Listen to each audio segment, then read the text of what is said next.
पाश्चात्य न्यायशास्त्र तर्क संग्रह में जिन विषयों का विवेचन है वे दो भाग में विभक्त हो सकते हैं, प्रमेय और प्रमाण। प्रमेय के अंतर्गत पदार्थ आते हैं। तर्क संग्रह का पदार्थ विवेचन वैशेषिक दर्शन पर आधारित है। प्रमाण के अंतर्गत 4 प्रमाणों का विवेचन है। यह विवेचन मुख्यतः न्यायशास्त्र को आधार बनाकर किया गया है। पाश्चात्य दर्शन में पदार्थ विवेचन या प्रमेय विवेचन तत्व ज्ञान के अंतर्गत आता है। तत्व ज्ञान का विषय सर्वथा पृथक है, अतः यहाँ अलग से तर्क संग्रह में दिए गए पदार्थ विवेचन का पाश्चात्य तत्व दर्शन में किए गए पदार्थ विवेचन से तुलना करना न बहुत उपयोगी है न संभव।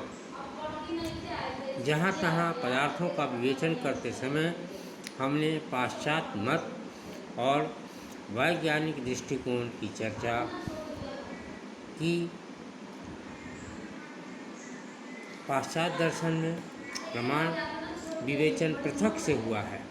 प्रमाणों में भी तर्कशास्त्र के अंतर्गत अनुमान का विवेचन है ही विशेष रूप से है।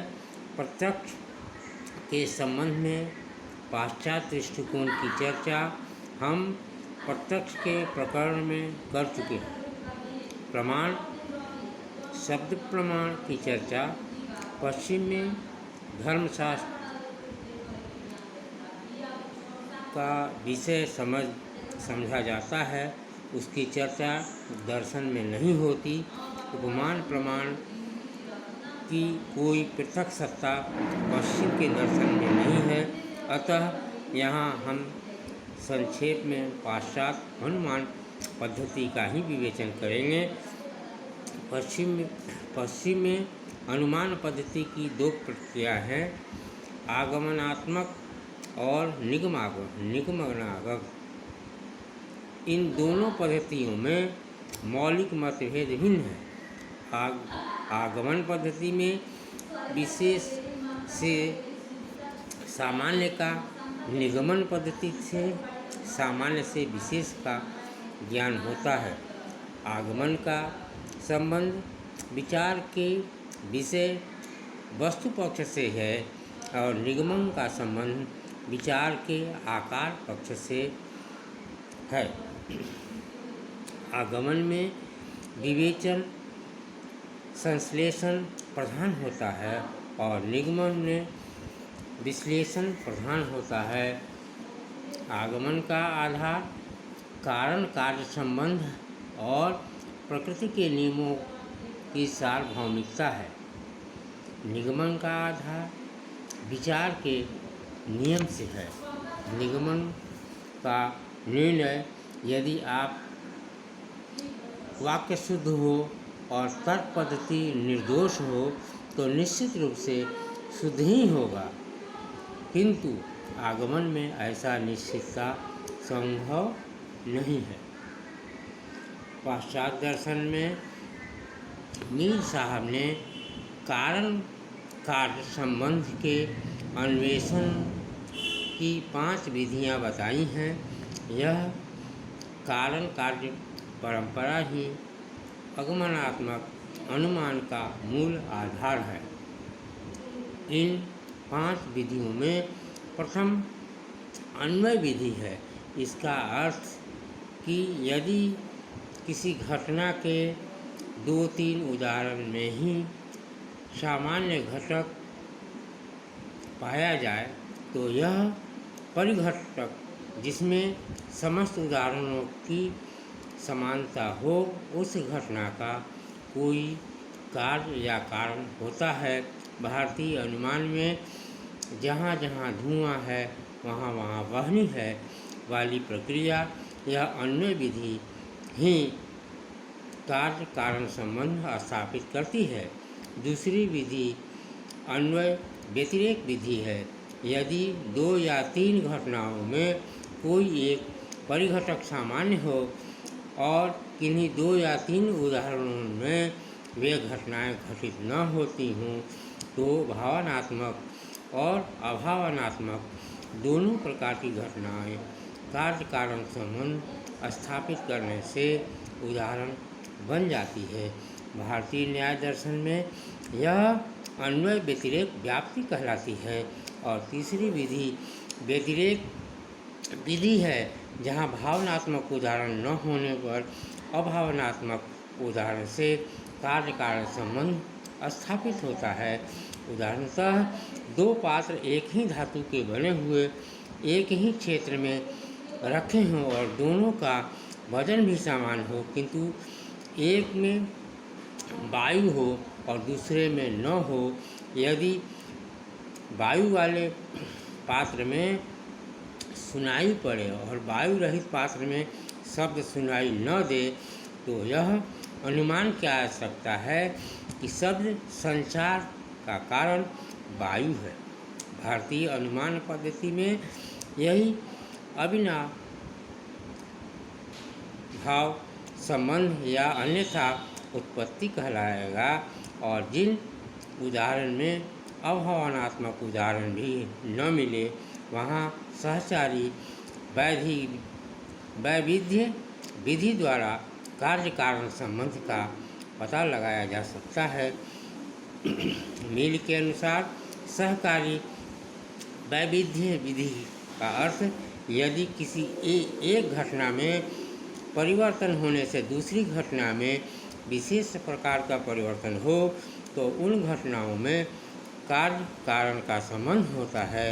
यह अनुपातिक घटना बहना 4 प्रकार का हो सकता है। कारण और कार्य दोनों एक दूसरे के अनुपात में बढ़े, जैसे गुड़ और मिठास। कारण और कार्य एक दूसरे के अनुपात में घटे, जैसे गुड़ के घटने से मिठास घटना। कारण बढ़े किंतु कार्य घटे, जैसे जैसे हम ऊपर चढ़ते हैं वैसे वैसे वायु का दबाव कम होता है। कारण घटे किंतु कार्य बढ़े, जैसे किसी को करने से मजदूरों की संख्या कितनी घटती जाती है, कार्य करने की अवधि उतनी ही बढ़ती जाती है। यह सहकारी वैविध्य विधि कहीं अन्वय व्याप्ति के रूप में आती है, कहीं व्यतिरेक व्याप्ति में, किंतु सामान्य प्रक्रिया इन दोनों व्याप्तियों से भिन्न है। इसके परिमाण से इसके परिणाम से ही अधिक निश्चित होते हैं। 5वीं विधि अवशेष विधि है। इसके लिए पूर्व ज्ञान की आवश्यकता है। अवशेष विधि का अर्थ है यदि पूर्व आगमन के द्वारा निर्धारित हो तो किसी घटना के कार्यफल का एक भाग कुछ पूर्ववर्ती घटनाओं के द्वारा उत्पन्न होती है तो उस कार्यफल का एक भाग पूर्ववर्ती परिघटकों के द्वारा उत्पन्न होगा। उदाहरणतः हमें यह ज्ञात हो कि गाड़ी और गन्ने का वजन 30 मन है और गाड़ी का वजन 10 मन है, तो हम अवशेष विधि द्वारा गन्ने का वजन 20 मन मान सकते हैं। अर्थ यह है कि पूर्ण कारण संयोग मालूम हो और कारण का एक अंश ज्ञात हो तो कारण का दूसरा अज्ञात अंश अवशेष विधि द्वारा निकाला जा सकता है। और इस तरह कारण कार्य संबंध के बारे में पाश्चात्य न्याय दर्शन और भारतीय न्याय दर्शन की अपेक्षा विशेष योगदान है। वस्तुतः भारतीय न्यायशास्त्र में जो न्याय वाक्य होता है उसमें आगमन और निगम दोनों पद्धतियाँ एक साथ रहती हैं। पश्चिम में अरस्तु ने भी तो केवल निगमन पद्धति को ही जन्म दिया, किंतु बेकन आगमनात्मक अनुमान पद्धति को जन्म दिया। बेकन के अनुसार जेम्स मिल ने इस आगमनात्मक तर्क पद्धति की विस्तृत चर्चा की और इस तर्क पद्धति का आधार यह है कि हमारे सिद्धांत वास्तविक घटनाओं के अनुरूप होने चाहिए। निगमन पद्धति से जिन सत्यों को हम सीखते हैं उसकी जांच वास्तविक घटनाओं से मिलान करी जाती है और इस प्रकार निगमनात्मक तर्क पद्धति के द्वारा आकारवाद में जो केवल ऊपरी संगति और आधारित है, आगमनात्मक पद्धति में बहुत सुधार किया और कारण कार्य संबंध की हमने चर्चा की, वह आगमनात्मक अनुमान पद्धति का विशेष योगदान है। इति